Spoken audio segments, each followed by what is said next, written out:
네, 안녕하세요. 락규입니다.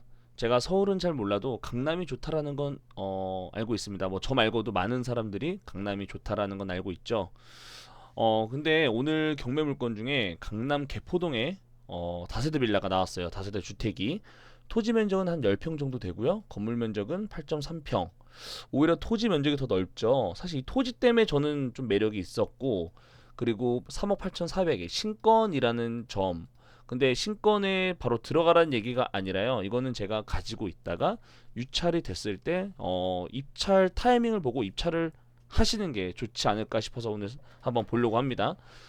일단은 사진 한번 볼게요. 되게 오래된 주택이에요. 그쵸? 되게 오래됐죠? 여기 계단인 것 같아요. 이렇게 올라가서 이렇게 바로 이만큼인데 이게 8.3평이면 꽤 큰 원룸이나 조금 작게는 방 하나 더 있는 정도 그 정도 되는 것 같고요. 이렇게 보면요, 개포 고등학교 남동층 인근에 위치했다 해서 이 주변이 다 아파트 단지예요. 근데 지금 이게 보면 뭐죠? 이게 대학로 있는 임차인이 있죠. 근데 제가 이거를 왜 이걸 봤냐면 대학로 임차인이 있기 때문에 그만큼 입찰한 사람은 없고 무조건 유찰이 될 텐데 이게 일반 물건보다 좀 싸게 사야지 되는 거 아닐까요? 근데 물론 여기 강남은 대출도 어차피 안 나와요. 어차피 돈 들어가는 건 똑같다고 가정을 했을 때 오히려 대학력 있는 임차인이 있으면 취득세가 더 적죠. 전 그렇게 생각을 했어요. 전 그렇게 접근을 한 거죠. 1억 2천은 어차피 그 건물가에 들어가지가 않으니까 취득세가 더 적을 거란 말이죠. 그래서 저는 이거를 좀 향후 재개발이 될 수도 있겠다라는 가능성을 가지고 한번 이렇게 접근을 했으면 좋겠는 게 벌써 88년 33년 전에 지어진 건물이에요. 그리고 매각물건 명세서를 봐도 여기 대학내 임차인이 나오죠. 1억 2천 10만 원 뭐 신경 안 써도 되죠. 1억 2천. 그래서 1억 2천이 있는데 이걸 왜 봐야 할까? 이 지금 주변에 보면요. 여기 보면요. 조금 축소해서 보면요. 다 아파트 단지예요. 보통 다 아파트 단지고 여기만 이제 딱 남았다고 저는 보여져요. 바로 옆에 보면 고등학교가 있죠. 개포고등학교가 좀 유명한 것 같은데 개포고등학교라는 곳이 있고 바로 옆에 또 초등학교, 중학교가 있어요. 물론 여기서 저기까지 엄청 멀지가 않아요. 생각보다. 자, 볼게요. 대략 500m 안에 초등학교도 있고 중학교도 있고 바로 옆에 또 고등학교까지 있어요. 심지어 이거는 뭐 200m도 안 되네요. 그리고 역까지도 200m가 안 돼요. 되게 제가 봤을 때는 되게 여기가 나쁘지 않다. 좋아 보인다. 그리고 뒤에 공원도 있죠. 좀 더 멀리 봤을 때는요. 우리가 선호하는 지역이 바로 머리 위에 있는 거죠. 여기 양재부터 해서 선릉, 어, 그쵸? 선릉, 강남까지도 뭐 얼마 안 되죠. 진짜. 심지어 뭐 3km밖에 안 되는 그런 곳이에요. 그리고 지금 다 주변에 아파트가 다 개발이 됐고 물론 이쪽에는 아주 빌딩들이 굉장히 많지만 여기는 지금 보면은 딱 아파트 단지 쪼만하게 지기 딱 좋지 않나 이런 생각이 듭니다. 저 혼자만의 생각입니다. 근데 마침 여기 보니까 여기 지구 단위가 잡혀 있어요. 지구 단위가 잡혀 있고 이걸 지구 단위를 어떻게 잡혀 있나 확인해 볼 수 있냐면 토지 이음 여기 보이시죠? 토지 이음을 검색을 하셔서 여기다가 주소를 이렇게 넣으시면은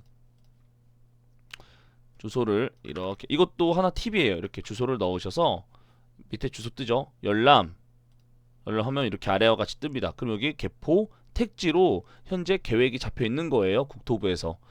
그래서 이걸 한번 보시고 아 이제 이렇게 잡혀 있구나. 언제가 될지 모르겠지만 향후 미래의 가능성이 높겠다. 이렇게 보면 되겠고요. 그리고 지금 여기 같은 경우는 좀 진하잖아요. 여긴 벌써 이렇게 좀 뭐 개발이 되고 있는 건지 모르겠지만 준주구 지역 이렇게 되고 있죠. 그리고 여기가 지금 2종이네요. 2종. 보통 2종이나 3종이 되게 선호하는 재개발 지역이죠. 왜냐하면 그게 어 좀 갑자기 생각이 안 나는데 용적률과 건폐율에 영향이 많이 가기 때문이에요. 그래서 1종 일반 주거 지역 같은 경우는 그렇게 재개발을 선호하지 않죠. 왜냐하면 충수가 낮기 때문에. 근데 2종, 3종부터는 되게 많이 되게 높게 질 수가 있기 때문에 많이 선호한다고 합니다. 그래서 저는 이거 제 개인적인 생각이에요. 그 단지. 근데 여기 바로 앞에 봤는데요. 건물 딱 봐도 그쵸? 저는 이렇게 새 빌라가 없고 이렇게 허름한 빌라가 있는 게 너무 좋아요. 이렇게 허름한 빌라. 물론 허름하지 않은 것도 있지만 최소 여기가 보통 30년씩은 된 주택들이 모여있는 주택 단지라고 보여지는데 지금같이 이렇게 서울에 공급이 없는 곳에 아파트 짓기가 얼마나 좋을까 이런 거를 좀 생각을 해보게 됐어요. 물론 이렇게 좀 새 건물들도 있어서 어려울 수도 있겠지만 향후 그쵸? 충분히 내가 가져갈 수 있는 뭐 그런 향후 개발 가능성이 있는 그런 지역이 여기밖에 없다고 저는 생각이 들거든요. 그래서 이렇게 한번 봤고 부동산을 봤어요. 근데 아까 여기 제가 이렇게 거리 보면 300m밖에 안 되죠. 지금 3억 8천짜리가 나왔거든요. 이게 지금 평수로 보면 전용이 8평. 그러니까 다 우리 거랑 거의 비슷해요. 우리 거랑 거의 비슷한데 이것도 3억 8천에 나왔어요. 그러니까 아마 이게 감정가가 저거랑 비슷한 것 같아요. 심지어 여기 6층이네, 6층. 그쵸? 우리는 2층인데 6층 되게 어렵죠. 엘리베이터 없으면. 근데 여기가 3억 8천 신축인데 3억 8천이에요. 그렇다면 이게 경쟁력이 없죠. 대학력도 있는데 그럼 어떻게 해야 될까? 저는 생각을 해본 게 저 개인적인 생각입니다. 다시 한번 말씀드리지만 일단은 여기 보시면 주변에 이렇게 공시지가가 쭉쭉쭉쭉 올라요. 벌써 2,050만 원까지 올라왔죠. 아마 2021년도엔 더 올라갔을 것 같은데 지금 여기 매물을 보면요. 이거보다 더 작은 이 작은 평수 6평, 7평도 3억 8천이고 이게 아마 6층이라서 그럴 수도 있는데 엘리베이터가 없을 수도 있겠지만 있을 수도 있죠. 근데 왜 여기가 3억 8천인지 모르겠지만 대략 3억 이상 정도 한다. 3억 5천도 있네요. 3억 5천. 3억 5천도 보면 8평. 그렇다면 이거 우리가 3억 5천 이하로 낙찰을 받아야 메리트가 있는 거죠. 3억 2천도 있어요. 그쵸? 3억 2천도 있어요. 그럼 3억 이하로 받아야 좋겠다. 이런 걸로 봤을 때는 그렇게 판단이 되죠. 근데 저는 이제 대학력 있는 임차인에 있는 이 강남 개포동 경매 물건이 왜 제가 관심을 가졌냐면 자 이거 제가 계산한 거예요. 3억 8,400에 시작을 하는데 20%씩 유찰될 경우에 2회차에서는 3억 700이 될 것이고요. 3회차에서는 2억 4,500, 1억 9,600 이렇게 쭉쭉 떨어질 거예요. 물론 여기까지는 가지도 않을 것 같아요. 여기까지 가지도 않죠. 근데 내가 한 이쯤에서 이미 입찰을 한다라고 하면 30%씩 떨어졌을 때는 지금 보시는 것처럼 3억 8천, 2억 6,800, 1억 8,800 3회차 유찰 때 만약에 입찰을 한다. 그러면은 내가 얼마를 쓸지 모르겠지만 일단 3억이다 생각하고 입찰을 하는 거죠. 그럼 3억이다 생각하고 입찰을 했을 때 조금만 더 써서 사람들이 쓰지 않을 때 거의 뭐 최저가로 낙찰을 받을 수도 있지 않나라는 생각.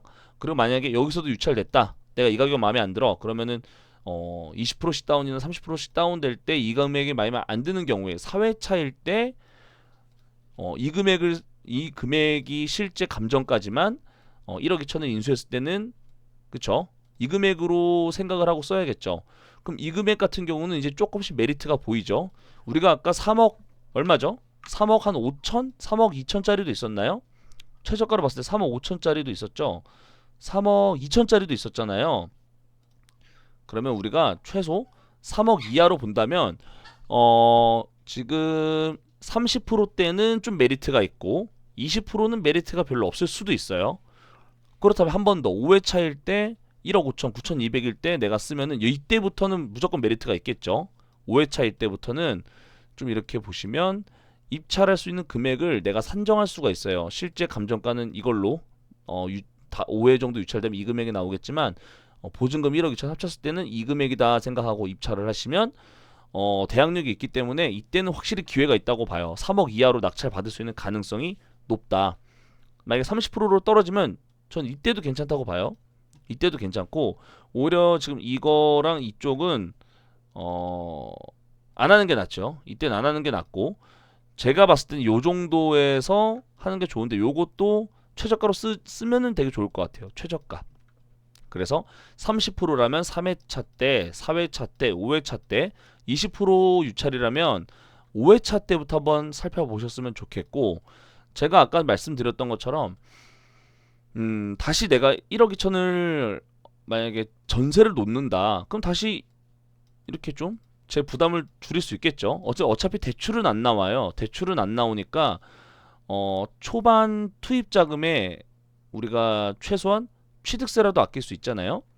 일단 내가 기본적으로 8평짜리 집을 살 때는 주택이 여러 개일 수 있는 그런 상황이 있기 때문에 그럼 취득세까지 감안했을 때는 여기도 안 되겠다. 그쵸? 취득세까지 감안했을 때 여기도 안 될 것 같아요. 4회차부터 노려보면은 좀 저렴하게 낙찰을 받아서 활용할 수 있겠다. 대학용인의 임차인도 이렇게 내가 매수 타이밍을 생각해 보는 거죠. 그럼 지금이 5월 달이니까 한 달, 한 달, 한 달, 한 달. 지금부터 한 여름 지나서는 이제 조금씩 윤곽이 보일 것 같아요. 그래서 이런 거를 이렇게 좀 생각을 해보면 좋을 것 같아서 저는 이거를 관심 등록을 해놨습니다.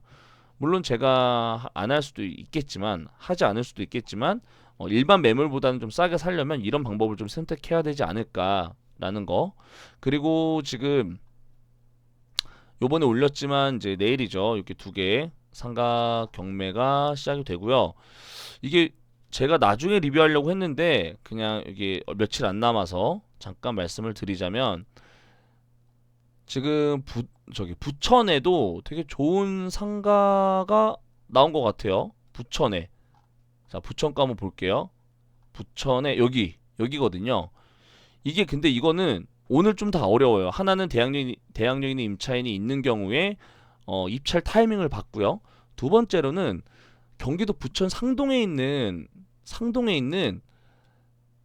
상가입니다. 1층 상가. 근데 이거 지분이에요. 지분. 저는 지분을 안 해봐서 제가 뭐라고 딱 말씀드릴 수는 없지만 보통 이렇게 순서가 이렇게 되더라고요. 내가 만약에 이게 아무도 안 들어오잖아요. 이거 거의 안 들어와요.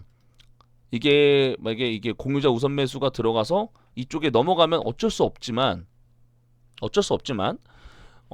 만약에 좀 유찰되고 좀 저렴하게 내가 만약에 반의 지분을 낙찰을 받는다. 그러면 전 안 해봤어요. 안 해봤지만 낙찰을 받는다. 그러면 내가 이 절반을 갖고 있는 다른 이 공유자랑 얘기를 해서 이거 팔아가지고 둘이 나눠 먹자. 그렇다면 이게 예를 들어 나는 2억 2,700에 샀어. 그러면은 한 예를 들어 1층이잖아요. 1층이면 한 5, 6억에 팔았다. 한 6억에 팔았다. 예를 들어 6억에 팔았다. 그럼 두당 3억씩 가져가면 되겠죠. 그게 아니다. 그러면 다시 이게 경매 신청을 해서 계속 이제 유찰하거나 아니면 공유자 우선 매수로 나중에 내가 좀 저렴한 가격에 갖고 올 수도 있죠. 왜냐면 100%대는 안 들어올 수도 있잖아요, 사람들이. 그럼 좀 저렴하게 한 번 유찰됐을 때 두 번째 2회차 입찰일 때 들어가서 좀 저렴하게 가져온다던가 아니면 반대로 내가 이제 조금 저렴하게 낙찰을 받은 이후에는 상대방의 공유자와 합쳐서 하나의 온전한 상가로 지분을 일괄 매각으로 해서 팔아서 둘이 차익을 좀 보면서 한다거나 차익을 실현한다거나 아니면 이 상대방 거에 대한 지분도 내가 경매로서 저렴하게 갖고 와서 온전히 하나를 내가 갖거나 이런 방법으로 충분히 활용해 볼 수 있는 그런 물건이 아닌가 해서 갖고 와봤어요. 여기 보시면 상동 1층에는 분식집이고요.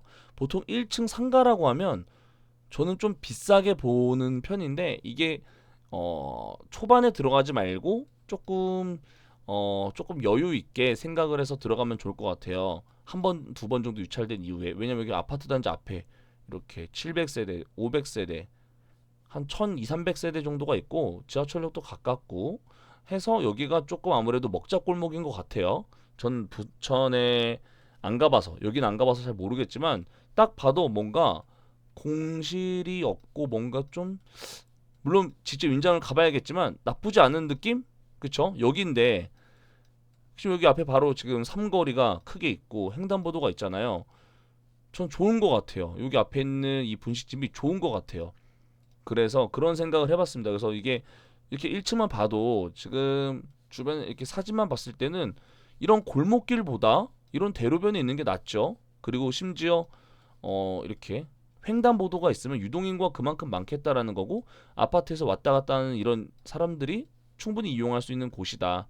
그렇게 간단하게 먼저 보고 저는 접근을 했지만 요번에는 이 지분 매각 같은 경우는 한번 넘겨서 좀 저렴하게 낙찰을 받은 이후에 앞서 말씀드린 것처럼 온전히 하나를 만들어서 팔던가 아니면 상대방 거를 내가 갖고 오던가 이런 것들을 좀 경매 고수인 분들은 좀 이런 걸 한번 활용해 보셨으면 좋겠다라고 생각을 해서 한번 갖고 와봤습니다. 그래서 강남과 상동에 있는 이 경매 물건을 갖고 왔고요. 벌써 누적 조회수가 515예요. 아까 그 강남 건보다 훨씬 많죠.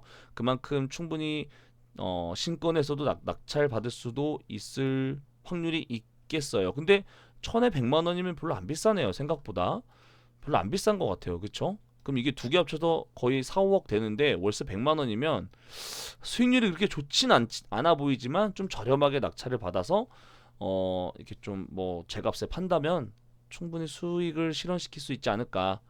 참고로 지분이라 대출은 나오지 않을 수도 있다. 그런 건 잘 확인해 보시고 입찰을 하셨으면 좋겠고 물건을 살펴보시면 좋겠습니다. 이게 조금 아쉽긴 해요. 월세가 한 300만 원, 뭐 200만 원, 300만 원이면 조금 더 적극적으로 보겠지만 천에 100이 좀 아쉽습니다. 아쉽지만 그래도 이런 어떤 매력적인 자리에 1층 상가가 공실 걱정 없는 그런 곳에 경매가 나와서 이 두 가지 물건 살펴봤습니다. 조금이라도 도움 되셨으면 좋겠습니다. 감사합니다.